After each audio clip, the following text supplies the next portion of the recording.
السلام علیکم ورحمۃ اللہ وبرکاتہ۔ دوستوں، امید کرتا ہوں آپ خیریت سے ہوں گے۔ میں ہوں محمد مقصود قاسمی اور آپ دیکھ رہے ہیں باغ مدینہ یوٹیوب چینل۔ دوستوں، ایک ایسے مولانا ہیں جنہوں نے اپنے بیٹے کا جنازہ پڑھنے سے انکار کر دیا۔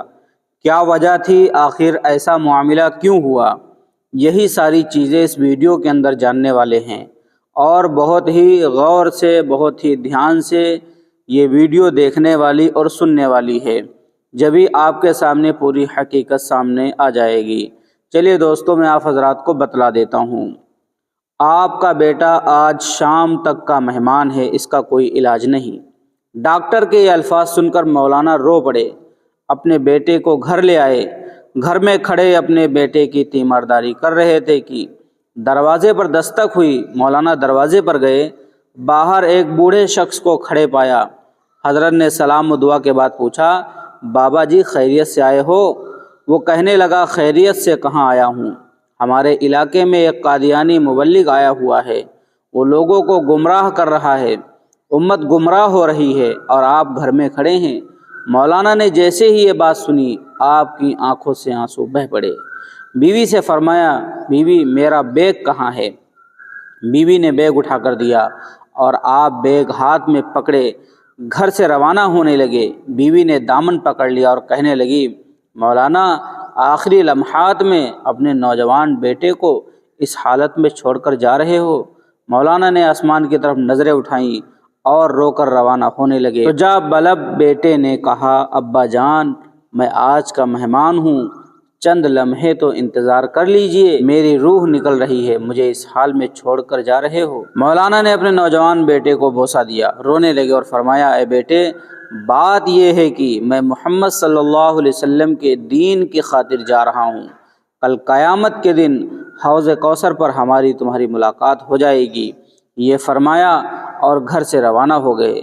اڈے پر پہنچے، ابھی بس میں بیٹھے ہی تھے کہ چند لوگ دوڑے آئے اور کہنے لگے، مولانا آپ کا بیٹا فوت ہو چکا ہے، اس کا جنازہ پڑھاتے جائیے۔ مولانا نے آسمان کی طرف نظریں اٹھائیں اور رو کر فرمانے لگے، جنازہ پڑھانا فرض کفایہ ہے اور امت محمدیہ کو گمراہی سے بچانا فرض عین ہے۔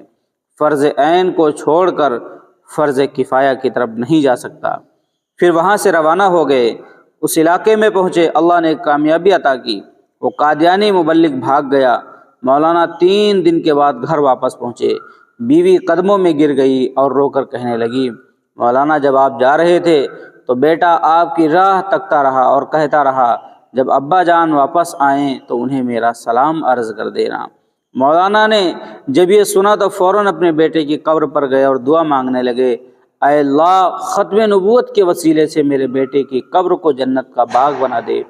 مولانا دعا مانگ کر گھر واپس آئے تو رات بیٹے کو خواب میں دیکھا۔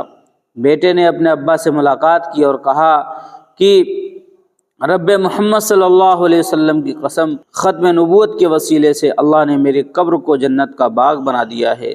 ختم نبوت کے اس مجاہد کو دنیا حضرت مولانا غلام غوث ہزاروی رحمۃ اللہ علیہ کے نام سے جانتی ہے۔ ایسے تھے ختم نبوت کے مجاہد عظیم، جنہوں نے ناموس رسالت کی خاطر اپنا سب کچھ قربان کر دیا تھا۔ سبحان اللہ۔ تو دوستو، یہ تاریخ کا ایک ایسا واقعہ ہے کہ جسے پڑھ کر کے، جسے سن کر کے رونگٹے کھڑے ہو جاتے ہیں، رونا آ جاتا ہے کہ بیٹے کا انتقال ہونے والا ہے، دنیا سے رخصت ہونے والا ہے، لیکن ناموس رسالت کے لیے ایک شخص چلا جاتا ہے۔ اللہ تبارک و تعالیٰ سے دعا، اللہ تبارک و تعالیٰ ہم لوگوں کے اندر بھی ایسا ہی شوق، ایسا ہی جذبہ پیدا فرمائے، اور آپ صلی اللہ علیہ وسلم کی ہر سنت، ہر سیرت پر عمل کرنے کی توفیق عطا فرمائے۔ اور آپ حضرات کا اس کے متعلق کیا کہنا ہے نیچے کمنٹ کر دیجیے، اور پہلی بار چینل پر آئے ہیں تو سبسکرائب بھی کر سکتے ہیں، کیونکہ اسی طریقے کی ویڈیوز روزانہ ہمارے چینل کے اوپر آتی رہتی ہیں۔ چلیے دوستو، پھر ملتے ہیں انشاءاللہ جلدی کسی نئے ویڈیو میں کسی نئے ٹاپک کے ساتھ۔ السلام علیکم ورحمۃ اللہ وبرکاتہ۔